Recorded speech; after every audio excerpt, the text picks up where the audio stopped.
Bismillahirrahmanirrahim. Assalamualaikum warahmatullahi wabarakatuh. Waalaikumsalam warahmatullahi wabarakatuh. Selamat siang, Pak Hukum. Alhamdulillah. Sebelum kita mulai pelajaran, marilah kita membaca doa agar diberikan ilmu yang barokah dan bermanfaat.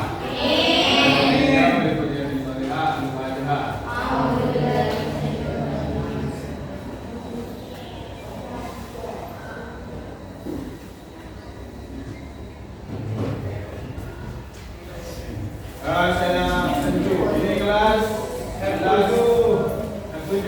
Ya. Kok banyak yang kamu hari ini mana? Ada yang baik, ada yang sakit, ada yang lagi. Hai, yang sen. Aditya Pratama. Aira Namarati Yusuf. Amir Soleha. Atika Inayatul Jannah. Aurel Rian Putri.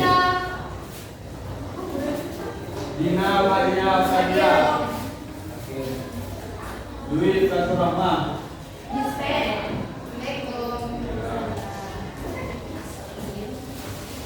Fariha Hayati. Yiti Sapiko. Intan Agustina. Jamilatun Nafisah. Muhammad Zaka Andriansyah. Mana? Pesan 5. Jeromi Proro.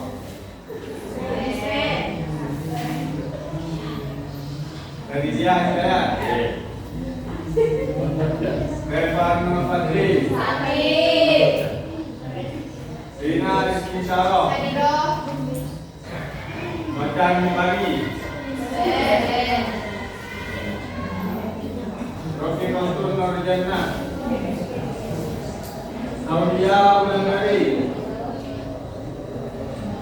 Selfie Sabrina. Dia sejauh Indonesia. Safatina Negeri Karusana. Safira Melida Putri. Bina Nahatur Rahmani. Bina Nela Pradila. Junika. Mama Fitri Fakrul.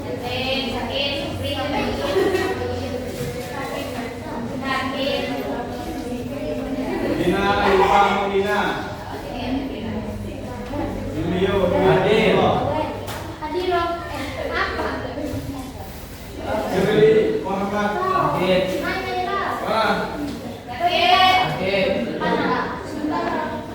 Ada yang belum disebutkan namanya? Namanya. Baik, sebelum mulai pelajaran hari ini, saya minta kalian untuk berdiri dulu.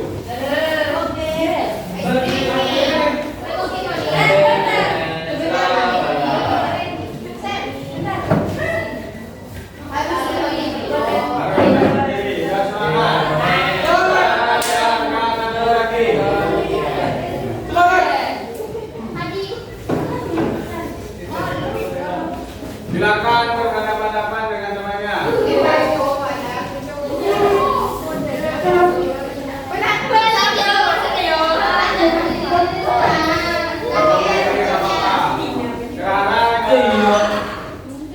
Sini tangannya.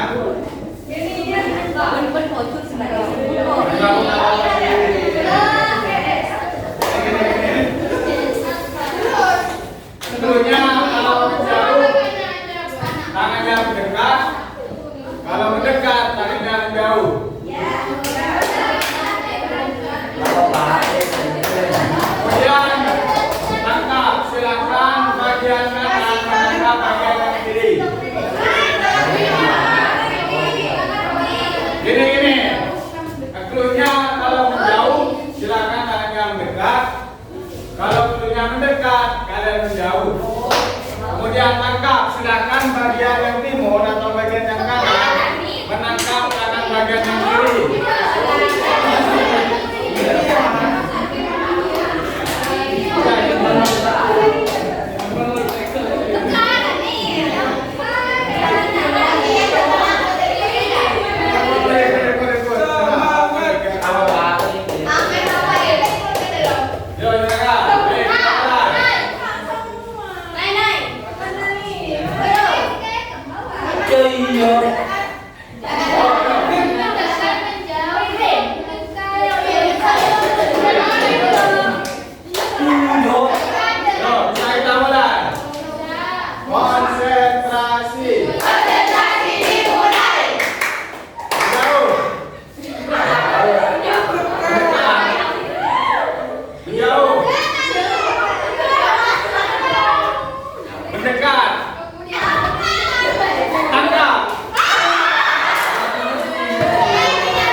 Mengapa dalam Islam dilarang melakukan pemberontakan?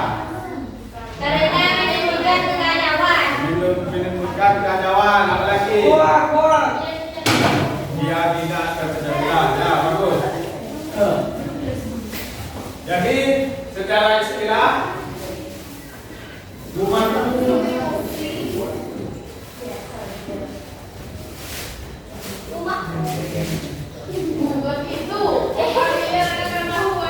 berasal dari jamak kata beli.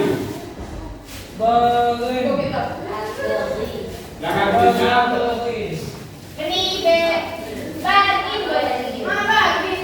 Bagi.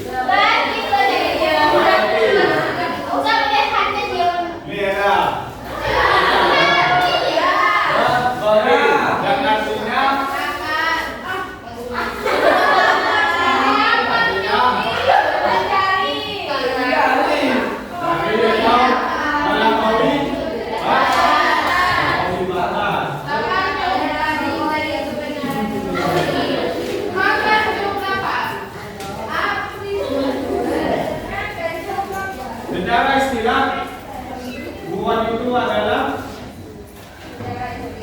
pemberontakan yang dilakukan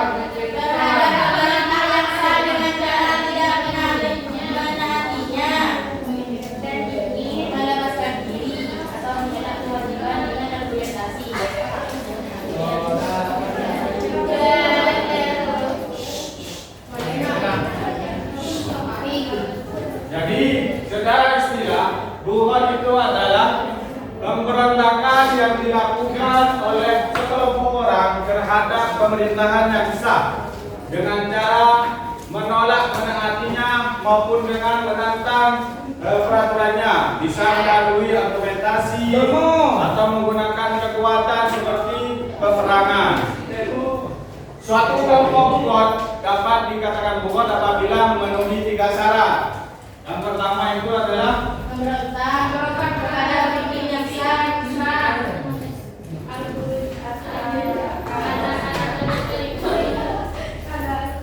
Al-Buruj,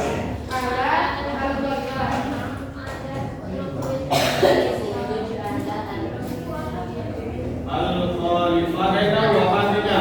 Memberontak kepada pemimpin yang sah. Ya, yaitu keluar dari pemerintahan yang sah. Hal ini sesuai dengan hadis Rasulullah bahwa barang siapa yang tidak taat kepada pemerintahan yang sah, kemudian keluar dari jamaah muslim kemudian mati, maka ia mati dalam keadaan jahiliyah. Ada yang tahu apa itu mati dalam keadaan jahiliyah? Kebodohan. Bagus. Itu adalah zaman mati dalam keadaan kebodohan. Berbeda dengan mati dalam kafir ya. Beda. Mati dalam keadaan kafir dan jahiliyah ini berbeda. Kalau mati dalam keadaan kafir, Tidak punya iman. mati yang tidak punya iman atau tidak percaya kepada Islam. Sedangkan mati dalam kejahilian ini adalah mati dalam suatu keadaan yaitu bodoh. Maksudnya tidak ada pemimpin yang dia taati. Seperti itu. Jadi yang termasuk dalam mati kejahilian. Cara yang kedua yaitu as-sawqah atau mempunyai kekuatan yang dapat mendominasi suatu kepemimpinan. Jadi menurut Madzhab Syafi'i, as-sawqah ini bisa meliputi pasukan atau pengikut yang banyak, kemudian memiliki kekuatan seperti persenjataan yang lengkap dan ada pemimpin yang dia taati. Yang ketiga yaitu menggunakan tujuan politiknya. ini juga sesuai dengan hadis Nabi bahwa barang siapa yang menyerang kami menggunakan persenjataan maka ia bukan dari golongan kami. Hadis riwayat Muslim. Sudah jelas ya bahwa dalam hadis itu bukan ini sangat dilarang dalam Islam. Hal ini juga tertera pada Al-Quran surat apa?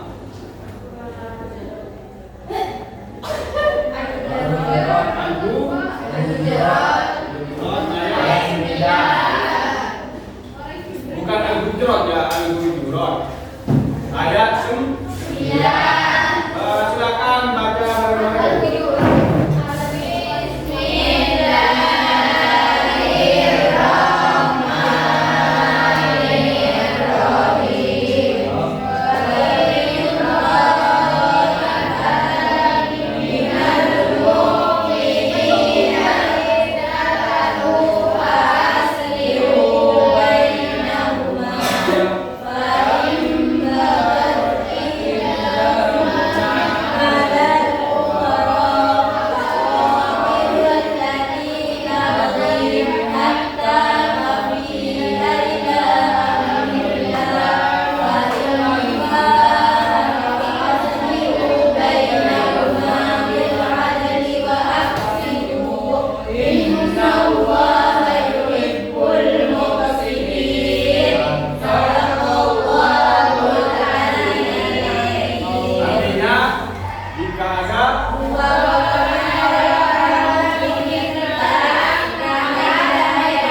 kelompok muslim bertikai, maka kita harus mendamaikannya.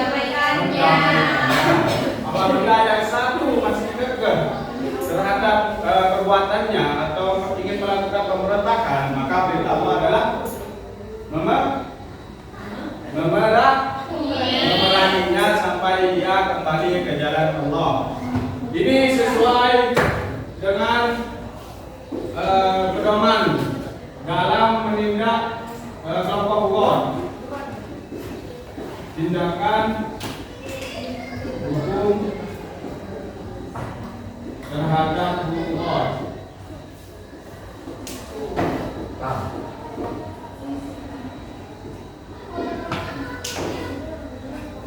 Coba, kalau ada sekelompok orang memberontak, apa kita harus langsung memeranginya? Tidak, tapi harus mendamaikannya. Alasannya atau mengirim Putusan kepada mereka untuk mengetahui sebab-sebab pemberontakan. Putusan ini menanyakan mengapa kelompok kalian melakukan pemberontakan. Apakah karena ketidaktahuan atau karena alasan apa? Kemudian yang kedua yaitu menasihati dan mengajak mereka untuk menaati pemimpin yang sah. Amin. Menasihati dan mengajaknya kembali. Ini sesuai dengan Al-Quran surah Al-Hujurat ayat 9 bahwa apabila ada yang bertikai itu tidak langsung diperangi, melainkan dengan cara dengan cara keputusan untuk mengetahui alasan sebab akibat melakukan pemberontakan, kemudian menasihati dan mengajaknya kembali. Baru yang ketiga yaitu memberi ultimatum. Apa itu ultimatum? Ancaman. Memberi ultimatum atau peringatan atau ancaman akan diperangi. Kalau masih kekeh terhadap tindakannya atau masih ingin melakukan pemberontakan setelah diberikan ultimatum, maka langkah terakhir adalah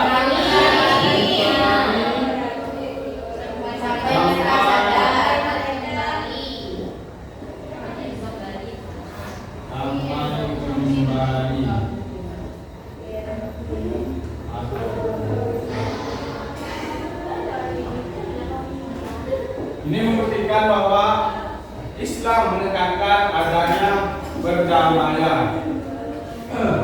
Terus, kalau ada sekelompok Bukhor ya, dalam peperangannya, kemudian ada masih tersisa pasukan Bukhor yang menyerang, apakah boleh dibunuh atau bagaimana?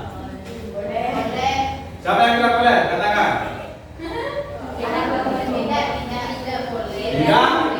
Tidak boleh. Jadi apabila ada tawanan perang dari pasukan pemberontak itu tidak boleh disiksa. Melainkan hanya ditawan saja sampai dia insaf. Kemudian apabila masih ada harta rampasannya, apakah boleh digunakan atau tidak? Boleh. Jadi tidak boleh digunakan, melainkan harus diberikan kembali kepada pemiliknya. Sampai di sini ada yang mau ditanyakan? Kalau begitu saya yang mau nanya. Contoh ya, kalau ada pemerintah yang kurang adil atau zalim, apakah kita boleh melakukan pemberontakan? Kenapa alasannya? Karena tidak adil. Tidak adil.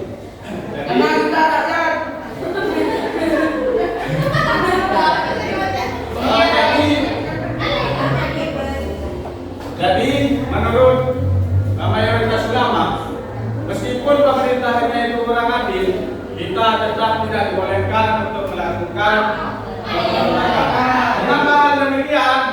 Karena biasanya pemberontakan itu akan menimbulkan kerugian yang lebih besar daripada kezaliman pemimpin itu sendiri. Contohnya, apa? Contohnya?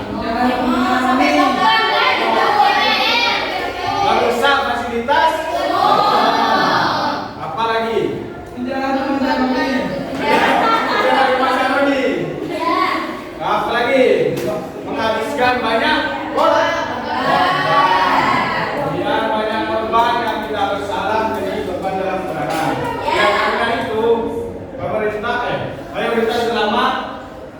melainkan lakukan bugot meskipun pemerintahan itu zalim atau tidak adil. Namun bagaimana caranya?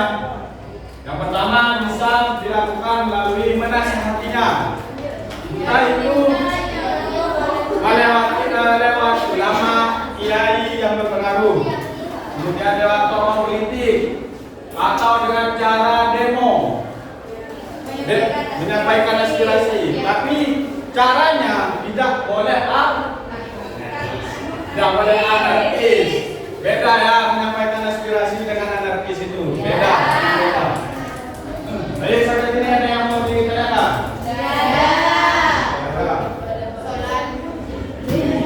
Sekarang hukum memerangi bugot. Ada berapa hukumnya? Hukum dalam memerangi bugot.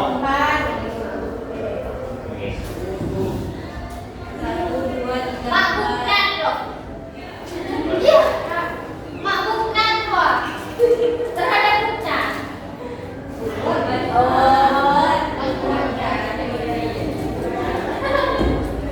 Hukum memerangi bugot itu ada empat saja. Ada dua kak, bukan yang wajib diperangi dan bukan yang mudah diperangi. Ada dua, yaitu wajib dan Yang wajib. tidak wajib. Yang kedua. Hukum memerangi bugot yang wajib apa saja apabila menyerang perempuan dalam kawasan perkampungan sipil. Jadi apabila ada sekelompok pemberontak yang menyerang perempuan dalam perkampungan sipil, maka ia harus wajib diperangi. Yang kedua apa? Mengambil harta dari tunas jasa. Paksa. Yang ketiga, enggan membayar zakat. Yang keempat, Secara jelas secara jelas melakukan pembangkangan seperti kalau saya ini apa? OPM, mana yang tahu deh? OPM, KKB, Operasi Papua. Yaitu salah satu pembangkangan terhadap pemerintahan Indonesia.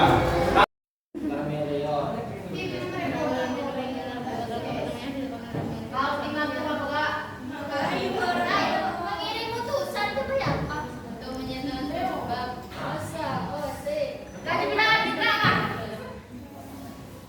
Bila dapat tujuh ya. Betul nanti pada orang mereka.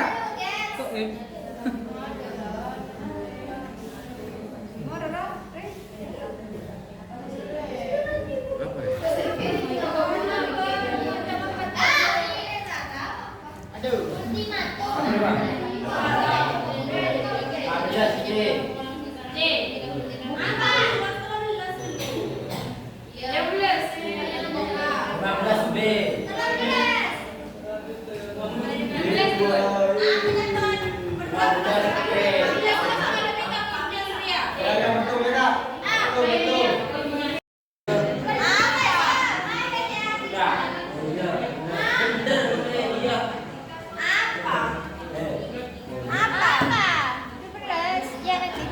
Jaya.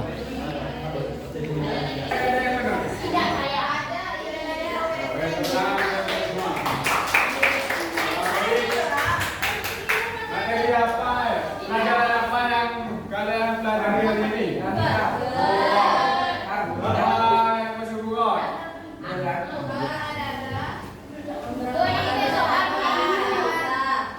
Kepada pemerintah yang sah. Kemudian ada beberapa tindakan hukum dalam melawan bugot. Apa saja? Mengirim utusan. Urusan apa lagi?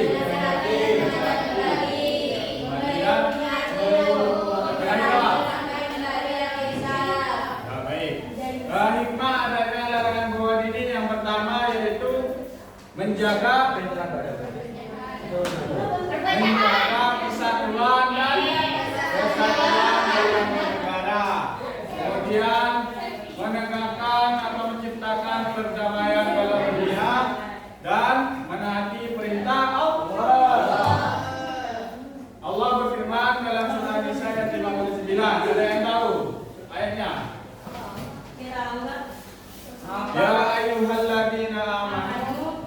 atiullah wa atiur rasul wa ulil amri minkum. Artinya, wahai orang-orang yang beriman, taatilah Allah dan taatilah Rasul serta pemimpin di antara kalian. Jadi itu adalah perintah Allah dalam surah Nisa ayat 59 tentang menaati pemerintah yang sah. Baik, sampai di sini ada yang mau ditanyakan? Minggu depan kita akan laksanakan ulangan harian.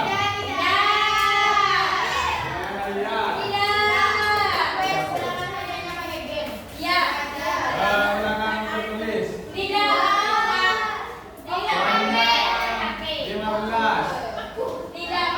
Semuanya pilihan ganda. 5 uraian. Nanti pelajari materi tentang pohon. Kemudian silakan kalian cari di rumah 5 kasus pemberontakan yang pernah terjadi di Indonesia. Ya, silakan kalian tulis di lembaran, kumpulkan minggu depan.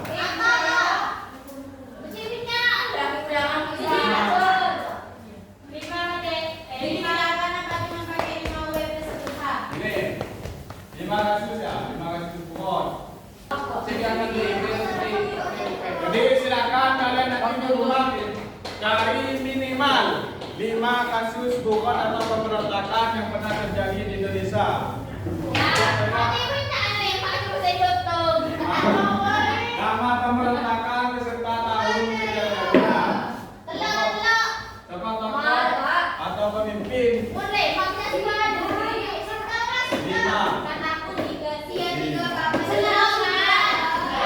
Kelas lain 5. Jangan lupa kerjakan yang pertama nama pemberontakan beserta tahun kejadiannya.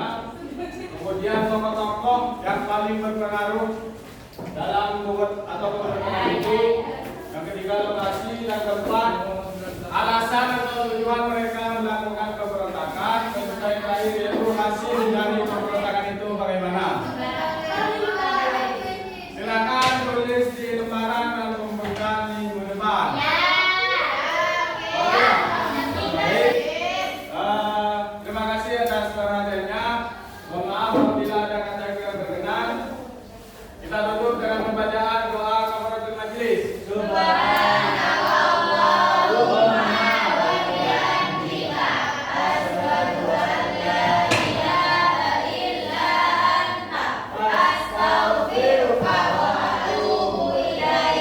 Assalamualaikum warahmatullahi wabarakatuh. Masih mati.